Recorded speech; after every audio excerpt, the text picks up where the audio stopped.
1800ഓളം എപ്പിസോഡുകൾ ഒരേ സൗണ്ടിൽ പോവുക എന്ന് പറയുന്നത് തന്നെ ഒരു വലിയ അംഗീകാരമാണ്. അപ്പോൾ ആ ഒരു യാത്ര 19-20 വർഷത്തെ തുടർച്ചയായിട്ടുള്ള ഈ യാത്ര എന്ന് പറയുമ്പോൾ അത് ജനങ്ങളുടെ മനസ്സിൽ അത് അംഗീകരിക്കപ്പെട്ടു എന്നുള്ളത് തന്നെ വലിയൊരു അംഗീകാരമാണ്. പക്ഷേ ചിലരൊക്കെ മനസ്സിലാക്കുന്നത് ഇപ്പോൾ ടെലിവിഷൻ പ്രോഗ്രാംസിനെ കുറിച്ച് എല്ലാവർക്കും നല്ല ധാരണ ഉണ്ടാവണമെന്നില്ല. അപ്പം ഈ സാധാരണക്കാരൊക്കെ മനസ്സിലാക്കുന്നത് ഇത് സന്തോഷ് ജോർജ് കുളങ്ങരയുടെ ശബ്ദമായിട്ടാണ്.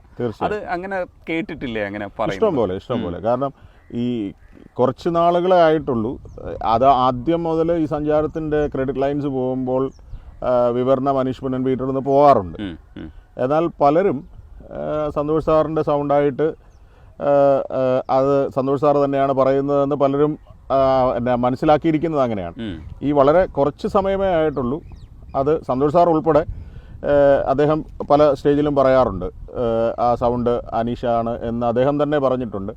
അതുപോലെ പലരും ഈ അടുത്ത കാലത്താണ്, കുറച്ച് നാളായിട്ടുള്ളൂ അത് മനസ്സിലാക്കാൻ തുടങ്ങി. ചേട്ടനെ തന്നെ ചേട്ടൻ അനുകരിക്കാൻ ശ്രമിച്ചിട്ടുണ്ടോ?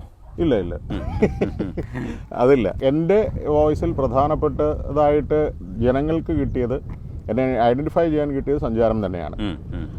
അപ്പോൾ അതിൻ്റെ ഒരു മോഡുലേഷൻ, അതിൻ്റെ ഒരു സ്ക്രിപ്റ്റിംഗ്, അതെല്ലാം ഈ ഇതിനെ രൂപപ്പെടുത്തുന്നതിൽ സഹായിച്ചിട്ടുണ്ട്. അപ്പോൾ ആ സ്ക്രിപ്റ്റിംഗ് അനുസരിച്ചുള്ള മോഡുലേഷൻ അതാണ് പ്രധാനമായും വന്നത്. പിന്നെ സന്തോഷ് സാറിൻ്റെ കർശനമായ നിർദ്ദേശങ്ങൾ. ഇപ്പോൾ വോയിസിൽ ഞാൻ ശ്രദ്ധിച്ചിട്ടുള്ള കാര്യം എന്ന് പറഞ്ഞാൽ അലിയാർ സാറ്, പിന്നെ നമ്മുടെ Gopakumar sir, TN Gopakumar sir, പിന്നെ ഉള്ളത് എലിയസ് ജോണിനെ പോലെയുള്ള എൻ്റെ ഇവിടെ ജാലകം പോലുള്ള പ്രോഗ്രാംസ് ആദ്യം അവതരിപ്പിച്ച് പിന്നീട് അണിയറൊക്കെ ചെയ്തിട്ടുള്ള ഏലിയാസ് സാറിനെ പോലെയുള്ള ആൾക്കാർ. ഇവർ കഴിഞ്ഞു കഴിഞ്ഞാൽ ഒരുപക്ഷെ ഇത്രയും തുടർച്ചയായിട്ട് ഒരുപക്ഷെ പിന്നെ ശ്രദ്ധിക്കപ്പെട്ട ഒരാളെന്ന് പറയുന്നത് ചേട്ടനാണ്. അപ്പം ശരിക്കും പറഞ്ഞു കഴിഞ്ഞാൽ ഇപ്പോൾ നിൽക്കുന്നതിൽ അലിയാർ സാറിൻ്റെ ശബ്ദം കഴിഞ്ഞു കഴിഞ്ഞാൽ പിന്നെ നറേറ്റീവ് സ്റ്റൈലിലുള്ളൊരു ശബ്ദം നമ്മളൊക്കെ അനുകരിച്ച് നടക്കുന്ന ഒരു ശബ്ദം എന്ന് പറയുന്നത് ചേട്ടൻ്റെയാണ്.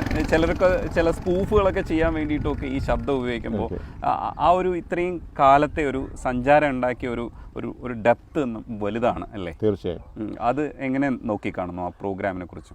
അവർക്ക് ഒരു പരിധിവരെ അന്നത്തെ സാഹചര്യത്തിൽ ഇതുപോലെയുള്ള ഒരു TV ചാനലോ മീഡിയം വളരെ കുറവായിരുന്നു. ഞാൻ ആദ്യം ചെയ്തുകൊണ്ടിരുന്നത് തിയേറ്റർ ആഡ്സ് ആണ്. പിന്നീട് ഡോക്യുമെൻ്ററീസ് ചെയ്തു. പിന്നെ വേറെ എൻ്റെ ഒരു സുഹൃത്ത്, എൻ്റെ ഒരു ബന്ധു, ഇവരുടെയൊക്കെ ഒരു റെക്കമെൻഡ് ചെയ്തിട്ടാണ് ഈ സഞ്ചാരത്തിലേക്ക് വരുന്നത്. അത് എൻ്റെ ഒരു വഴിത്തിരിവ് തന്നെയാണ്.